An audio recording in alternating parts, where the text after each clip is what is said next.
Okay, now that you've had some time to get comfortable with strafe or dodge jumping, let's begin moonhopping. First thing I should mention is that each shell starts with a certain amount of aerial maneuver charges, and this movement will require as many as you can get if you want to spam it a little bit more often.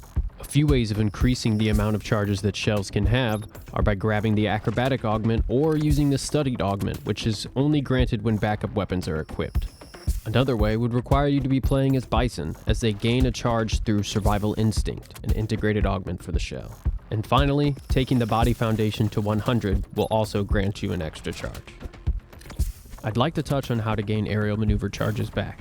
To do this, you simply need to touch the ground, at which point you will begin gaining them back at a rate of 1 every 0.5 seconds. The speed of that can also be increased by putting your points into the body foundation, up to a 50% increased speed and regen rate. If you take the acrobatic augment, you are able to regen 1 aerial charge instantly just by touching a wall. This is very useful when chaining together movement over a longer period of time.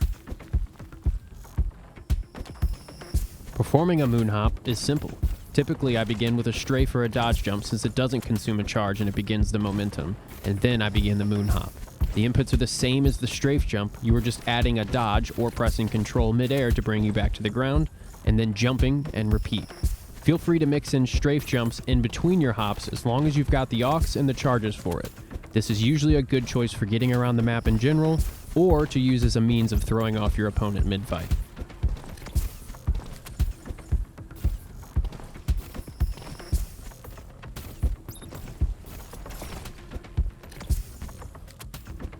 Surprise, you can do this in the air. I like to call it air walking, but they are really just air dodges with jumps in between.